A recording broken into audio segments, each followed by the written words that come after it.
হয়ে যান, পয়সা লাগে না। নির্বাচন করে ঈদের ফুর্তিতে লাফাইয়েন না, সামনে কলা ঝোলাইয়া মুলা দিবে খাওয়াইয়া। নির্বাচন 2 বছর লাগে। রক্ত দিয়েছি আমি, জুলাই যোদ্ধা আমি। লক্ষ জুলাই যোদ্ধাদের কি হবে? লক্ষ না, 1 কোটি জুলাই যোদ্ধা। জুলাই যোদ্ধারা রক্ত দিয়েছে নতুন বাংলাদেশের জন্য, সবকিছু নতুন ভাবে দেশকে গড়ার জন্য। এই পুরানো বন্দোবস্তে নির্বাচন চাওয়ার জন্য তো না, হাসিনাকে দূর করার জন্য, ফ্যাসিস্ট দূর করার জন্য, এবং নতুন একটি বাংলাদেশ গড়ার জন্য, নতুন বন্দোবস্তে, নতুন স্টাইলে, সবকিছু পুরানো ছেড়ে ফেলে দিয়ে, সব চেতনার ফাদার মাদার। ইয়েস, সকল চেতনার ফাদার মাদার। ওইটা করেই জাতিকে 54 বছর দাবায় রাখছে। এখনো ওই স্পেন্সাররাই বসা। আপনি কি দিয়ে নির্বাচন করবেন? এই যে কাগজ কলম একটা দিয়েছে রোডম্যাপ, এটা তো আমার নাতিও দিতে পারে। এটা কি আছে? প্র্যাকটিক্যালি এই লোকগুলা কি গিয়েছে প্ল্যানিং করার আগে ফিল্ডে কি অবস্থায় আছে জানে? পুলিশ রেডি আছে, অন্যান্য বাহিনী রেডি আছে, ওই আমলা কামলা সেনা কামলারাই তো আছে। হাসিনার বাঁচাটা পা ধোয়া, আশীর্বাদ খাওয়া, ওইগুলাই তো আছে বসে। সামনে কলা ঝোলাইয়া মুলা দিবে খাওয়াইয়া। রাজনৈতিক দলগুলা সাবধান হন। আমি সাবধান বাণী উচ্চারণ করেছি। দাদা সিরাজুল হক খানকে আমি 29 অক্টোবর ইলেকশনের আগে ওই বছর বলে গিয়েছিলাম, দাদা এই বন্দোবস্তে হবে না। There is something, this lady is not easy going lady. সে কিছু একটা মেকানিজম করবে। আপনারা যেটা ওই আসম আব্দুর রব সাহেব তারপরে বিএনপি এদেরকে নিয়ে একটা মোর্চা গঠন করে যেটা বলছেন, ওভাবে হবে না। 29 অক্টোবর ওই বছর পড়ে গিয়েছিলাম, ঠিক তাই হলো। তো এবারও আমি বলে যাচ্ছি, আমি ছোট মানুষ, সাবধান হন।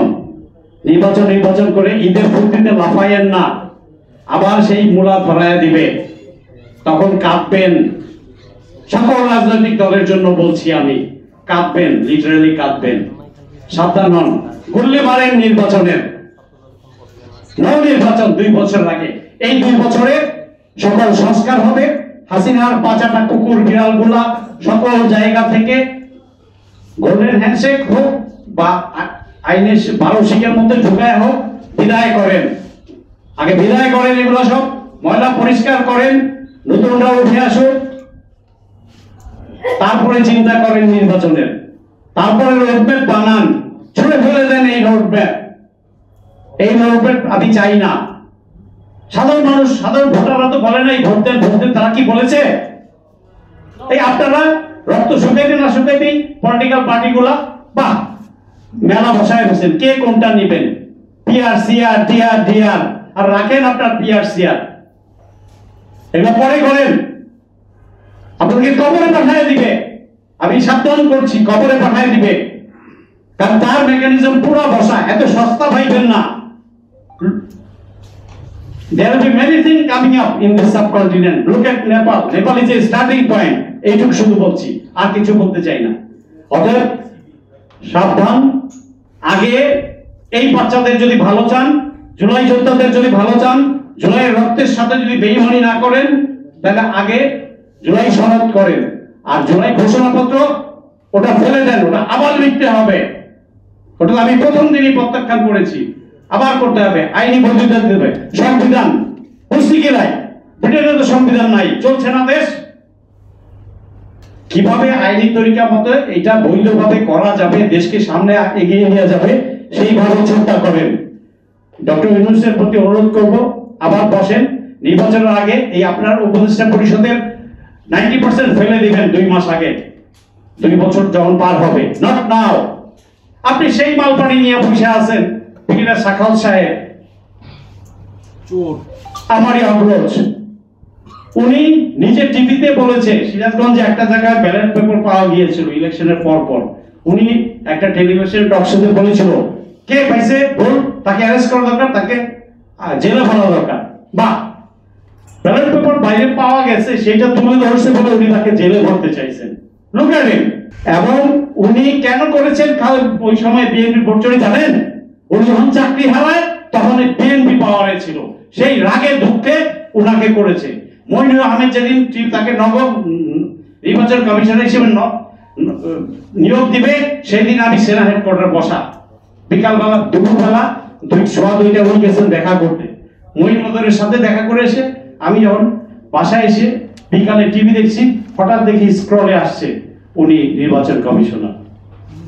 আমি আমার বউকে বললাম, দেখছো 2টার সময় এই জন্যই দেখা করতে গেছিল। তো কত রকম করে ওই সময় ওয়ানের সময় তো ওই আওয়ামী রাষ্ট্রেরা ভারতীয় কলকাঠি নেড়েছে, এখনো তো পুরোপুরি নাড়ছে। আপনাদের কি হুঁশ আসছে না? পলিটিক্যাল পার্টিগুলো আপনাদের কি ঘুম ভাঙবে না কোনোদিন? আর যদি না পারেন তাহলে ছাত্রদের হাতে ছেড়ে দেন। ইন্দোনেশিয়াতে একটা যুবক হয় নাই, যৌবনও পায় নাই, সে তো রাষ্ট্রের দায়িত্ব নিচ্ছে। আমাদের ছেলেরা অনেক ভালো পারবে। যারা খাগড়াছড়া বাড়ি যান, দলের নেতৃত্ব ছেড়ে দেন ছোটদের হাতে। সবগুলো পার্টিকে বলছি, ওইখানে বসে দূরে বসে করবেন। জাকসু কি নাটক করছে, জাকসুর ভিসিকে সোশ্যাল মিডিয়াতে সব এসে গেছে। পররাষ্ট্র মন্ত্রণালয়ে তহিদ সাহেবকে বসায় রাখছেন, যে 1/11 ভারতের পারপাস সার্ভ করছে, এখনো আছেন উনি। কতবার বলেছি, কত মিটিং এ বলেছি, এদেরকে নামান নাই। ময়লাগুলো পরিষ্কার করেন, রাখেন আপনার নির্বাচন, আগে দেশ ঠিক করেন, সংস্কার করেন, বিচারগুলো আগে আনতে হবে। সকল ক্রিমিনাল গুলা খুন যারা করেছে এবং জুলাই হত্যা যারা করেছে তাদের সকলকে আগে আইনের আওতায় আনেন। এই অবস্থা তুলতে পারেন না, নিমক হারাম বাবা মা, আপনার রাষ্ট্রের সন্তানদের রক্তের উপর দিয়ে গদিতে বসতে ভালো হয়ে যান, পয়সা লাগে না।